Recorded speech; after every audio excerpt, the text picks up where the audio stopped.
Randi, Ritesh, both of you, thank you so much for taking time out and helping us understand what can AI really do, what does AI really mean, and how can it help fast-track India to top 3. But, you know, Randi, welcome to India first. It's not the first trip, is it? No, I think this is actually my 6th or 7th trip here. First of all, what a beautiful venue we're in and incredible event. It's a delight to be here. Thank you so much. But Randi, tell me, you know, when we talk about AI, you always think of sci-fi movies, you think of something like that, exactly yes, that. Like the Terminator. It's a robot, it's got a dark side to it, and there's always the evil versus the good. Yes. What exactly is AI? I know a lot of it is changing our lives as we speak right now. Yeah. What's AI of the future? Yeah, well, the good news is that we are all still here on this stage, so the world still needs actual humans to have an event like this and gather together. But when I was at university, I remember studying in psychology class the Turing test, where they would actually, you would sit on one side of a door, and then it would either be a computer or a human answering your questions and being in touch, and you had to kind of guess. Is it a human? Is it a computer? Now, 20 years ago, it was very easy to tell, but the question that was really sparking was, can computers think? And what is thought? What is creativity? And I think a lot of those questions that we were tackling 20 years ago are really at the heart of this Renaissance era that we're in right now. Ritesh, you're at the helm of a business which perhaps is actually using AI, right? You know people's preferences, you know their holiday destinations, you know their corporate travel patterns, you know their leisure options. How do you envision AI to be in, I'm not even going to talk a decade, let's talk 5 years from now. Yeah, first off, thanks for having me here. I had the opportunity to be here when this venue was being inaugurated. I think to see, an incredible, event or an IP like India Economic Conclave come here. I was there at the Mumbai event a couple of years back. So fascinating. So congratulations in choosing this venue. Also, thanks for having Randi and me together. When our Prime Minister visited US a few years back, he said AI stood for America and India.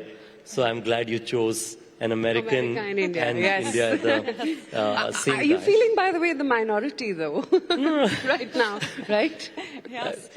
I think it's an equal world, so I feel like an equal. But look, to the point of, but we're all in black, so I got the memo. I think coming to the part of AI, right? Look, I can tell you, I live in a family, we have 4 siblings. My eldest sister works for a rating agency.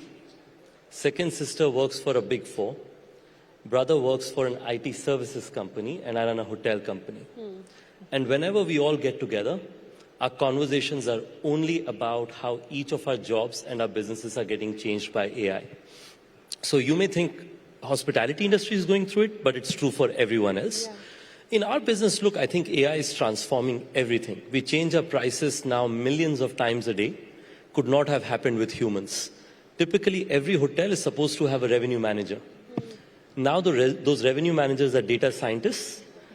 And on the other hand, a lot of the everyday work of the... So 2 of your sisters have more job, right? Sure. Opportunities. Because some of their companies are doing the same work, yes. But the other is, I think, 10 or 12 years ago, maybe 14, smartphones came by. There was $0 of economy that was transacting on smartphones before that. Today, a company like ours, which is worth a few $1 billion, is built only on the back of smartphone. And if you combine so many, it's trillions of dollars that have been built purely on the back of smartphones. I think AI is going to do just that. So either we learn how to go from being a smartphone to an AI company, or there will be another Ritesh who's a 19-year-old kid who will figure out an AI way of building a business in our industry, and I don't want that to happen for sure. So how is this Ritesh adapting to the fast-moving world of AI? Look, I'm learning a lot. I think my favorite job is getting 2 ChatGPT archetypes to debate with each other about all kinds of questions I ask. I have recently been trying a lot of Anthropic beyond ChatGPT because it's easier for professional work. We have a OYO company-wide program where any employee, whether you're a salesperson, business development person, you can send ideas about how do you use AI in everyday life, because it's going to change everything, right? Like your finance teams will probably not do a lot of the work that they do today. I almost compare AI world like our Hindu version of Ram Rajya, where you don't need to do a lot of work and machines will do most of it for you, so we can do thinking and perceiving new ideas. Yeah, absolutely. But, you know, like Ritesh said, Randy, we had the iPhone moment and now we have the AI revolution at hand. Tell me, is it going to be an isolated something, few sectors touching it, few sectors delving into it, or do you think economies at large and at scale and mass will have to adapt to AI if they want to reach and climb up the global ladder of the fastest growing economies? It's a great question. And Ritesh, I think your analogy to the smartphone is spot on, because I remember sitting in Silicon Valley the summer the smartphone came out, and it was such a divided moment in Silicon Valley. I think about half the companies said, oh no, this is just a passing trend. We're going to wait till things go back to normal. And then the other half, including all of us at Facebook, thought, oh no, this is the way consumers are headed. And I remember we took a massive hit to the bottom line of the company to retrain every single engineer and upskill everyone in the company on smartphones and apps and the ecosystem. And it was a huge gamble, but ultimately I think it saved the company, first of all, and set us up for success. And you could very clearly see a few years later which companies had taken that gamble and which hadn't. I think we are sitting at a very similar moment with artificial intelligence. I think the companies that take the effort to upskill their workforce, to really put AI into the DNA of every role in a company, I think 3-4 years from now, we're going to see a very similar trajectory to what we saw with the dawn of the smartphone. But you know, with AI always comes that big question, oh my God, is it going to be a mass job loss creator? Is it going to have the domino effect? Is everyone, will they have to reskill themselves, or will everyone just lose their jobs? Break that myth for us. Yeah, you know, I think for sure there will be a bit of a messy middle with any new innovation. While we're in the process of upskilling, while we're in the process of getting used to it, we will have a divided workforce where there are people whose jobs become redundant sooner than we can retrain people for new things. But what will emerge are the kinds of careers that don't even exist today, which are so exciting. I mean, some of these data science roles and how they will evolve. I like to say that people who use AI well are like spellcasters. It's like being in Harry Potter and having a magic wand. You know, maybe the work you used to do, the work of the magic wand, and now you're doing the work of casting the spell and instructing the magic wand. And the roles I think all of us will have in business don't even exist today, which is both scary and very exciting. So yes, there will be a few-year period that we're retraining people, and it's a little messy, and we're figuring out where people fit into the ecosystem. And then I think we really emerge in a new tomorrow. Well, what could be the ethical considerations? Because, you know, right now you're so worried about data leaks, about scams arising. You don't know the boundaries, and you've not really set the boundaries because you don't know what you're getting into. Yeah. What are various governments and policymakers doing that to sort of, you know, set the boundaries right? Have those ethical considerations in place when you talk about AI? Yes, I think about this a lot because I'm such a fan of innovation and rushing forward, but having been on the front lines of Web 2, the only thing that I wish I could go back and tell myself was that, you know, yes, innovate into the future, but maybe take a little bit of a pause to think about what could happen and how to get ahead of that first. So even just an example from my own career, one of the projects that I'm most proud of was really being at the dawn of live streaming and creating Facebook Live and our live streaming functionality. And I remember those first few years, suddenly we were seeing politicians able to get in front of their country for the first time, celebrities, sporting figures. It was such an exciting moment. And then I remember I also saw someone live stream going into a church and shooting. And that broke my heart, that moment in technology, because never did I dream as a kind of a young 20-year-old rushing into the future that it would even dawn on someone to use technology in such a horrifying way.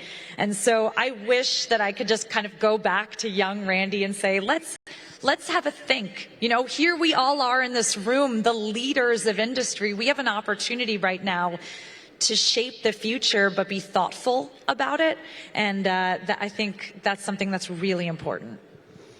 So do you think creators such as you, and I'm calling you creator here because you did create the Facebook Live, which did change most of our lives, do you think the responsibility and the onus lies with the consumers, the users, or is it with creators such as you, who have to set the rules right there in the beginning? I think yes to the entire ecosystem. I think there's onus on the data sets, making sure that they're diverse enough and representative enough and unbiased. I think there, certainly is going to be consumer education around how to tell what's real and what's not. And I think, we're going to have to start rethinking even fields like media and journalism. Do you disclose when something is co-authored by AI? Do you disclose what your prompts were when you're putting out a media story? I think these are kind of all of the ethical questions that we need to figure out. I'm going to come back to that media bit in just a second. But Ritesh, when you sit with your sisters on the dining table and the conversation is only around AI, what's the worry in your head? While it does facilitate your business for the good, but what are the sort of ethical concerns that you have? Sure, look, I think we were discussing this earlier. I think I'm personally aware of multiple instances where voice has been morphed into somebody else's voice, and their calls made to ask for money, right? So there are challenges that come with any advanced technology. Smartphones brought some of it, web brought some of it. Either we can be scared of it, or we can consistently get ahead of it. My view is that this is an opportunity for somebody in the cybersecurity area to constantly think, how can I get ahead? But it's going to be incrementally challenging, but I always feel like I'm a big believer of the good guys always win, so we'll eventually get there. Okay. Randi, you did talk about journalism and media, and how can I not probe you about that? What is the future of AI in journalism? Because, right now you're at the very genius chat GPT stage, right? It's mostly language-based AI that you sort of dabble into. What could be the future? I mean, so I host a podcast. I host a radio show on business in the United States. And an entrepreneur recently showed me, it played a recording for me that was my voice with all the intonations, and basically said, I could host an entire radio show, interviewing guests, doing things without me ever even knowing or putting any work into hosting a show. And so that got me thinking, and I was thinking, okay, well, would I listen to a radio show that I knew was entirely created by AI? I don't know if I would. So I was speaking at a university, and I surveyed everyone and asked, would you listen to an album if you knew that no humans were involved, that the band was entirely AI driven? Would you listen to that music? Does it have a soul? And all of the young people said yes, they would absolutely listen to an album that was created entirely without humans. That was shocking to me, because I'm sitting here thinking, no, I would never listen to a podcast that was driven by AI. I'd never put art on my wall that was, that had no humanity behind it. But I think young people today aren't bothered by that. They see AI as just another type of creator, and if the music is great, they're going to listen to it. So I think it's going to really reshape everything about what we consume and how. That's fascinating. So you're saying that the podcast would be created by your AI assistant. You're physically not going to be there, I mean, I love what I do, so don't worry, I will always be there. But I mean, I could have 40 podcasts about topics that I don't know anything about in languages that I don't speak. I mean, how like when you think about scale and scaling media, but interviewing how real wild. people. Yeah, interviewing other people. Wow. I mean, wild. I'm not saying good or bad. I'm just factually putting out there that will happen. We will live in a world where entire television shows are created for an audience of one person. I mean, sometimes I joke to my husband, like there was a ridiculous show about musical theater, and he looked at me, he's like, okay, this show is created just for you and you alone, but we will live in a world where TV shows are created just for you. Entire shows with celebrities. Doing what you want them to do. Yeah. And, you know, it's exciting and challenging, and we're correct to feel very complicated about it. Scary. Well, look, I think I'm in that cusp of between being a Gen Z and a millennial, so somebody like me is actually very excited about those possibilities. I'm one of those students who would listen to the idea of a song entirely made by AI and go, wow, that sounds very exciting, right? So, okay. So my perspective is that, look, I think, on a more serious note, I think a lot of this sounds very scary, but at the same time, that was what it was 20 years ago when people went and watched at theater. And the thought of saying that OTT is the only way you'd watch movies sounded like a pretty boring idea. People said, oh, the popcorn in a single screen theater would be so nice. But now everybody feels that, Netflix at home probably works out all right. So my sense is people get used to it over time. My only view, though, is that I certainly worry about countries not being in control, because as the technology companies have become very large, including Google, Facebook, and so many others, I think they have become big enablers of sovereign success or a country's success.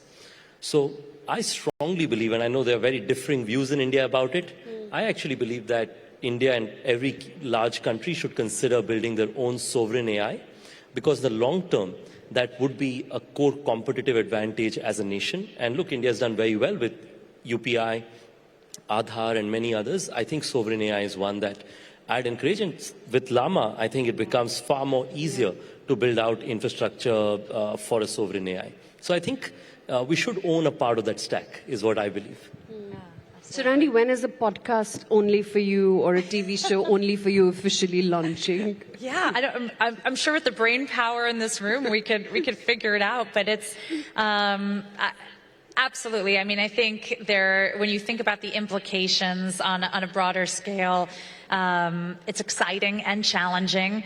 I was just sitting here thinking about an example. This is a very low stakes example that doesn't matter, but you can sort of see how it could matter on a broader scale. So I am a terrible golfer, but I love the sport, and I took it up so that I could spend any time with my father. And so recently I was testing an AI golf coaching app. And the entrepreneur was so excited to show it to me. I demoed my swing. Nothing happened. No feedback. And the entrepreneur's panicking a little, has me test it again. Another swing, nothing. Turns out that because I'm left-handed, there was just simply not enough left-handed data to actually for the AI to pull on to coach.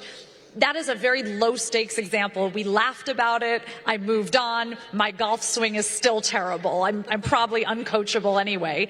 But you can think, you can start to see that when we're applying that to cybersecurity, when we're applying that to bigger issues, if there are issues with the data set that we start with, suddenly there are some very high stakes examples, and you can see how that becomes very problematic. It does, absolutely. And you're giving a low stakes example, but that's a very intriguing and, a very practical one at that. Tell me, what are the other sectors and industries where you see AI adaptation happen the fastest and the quickest? Yeah, I think healthcare is one of the most exciting. If you go in for a routine mammogram or a routine care, I don't know about you, but I would love to have AI that's pulling against every possible thing that could be wrong and millions of pieces of data. I would love to know that AI is also reviewing my results there, and helping the doctor to make better decisions. And so I think healthcare will be transformative. The access that healthcare can have. I think education. I could go on and on. We could fill a whole panel, sure, about the scary things about AI, but AI will save a lot of lives with healthcare, and it will level the playing field in education in a way that's never been done. Absolutely. But Ritesh, to the other point, there is a whole lot of concern around privacy as well, about data leaks as well. Do you think that's going to be a real challenge when AI is vastly adapted across Indian industries?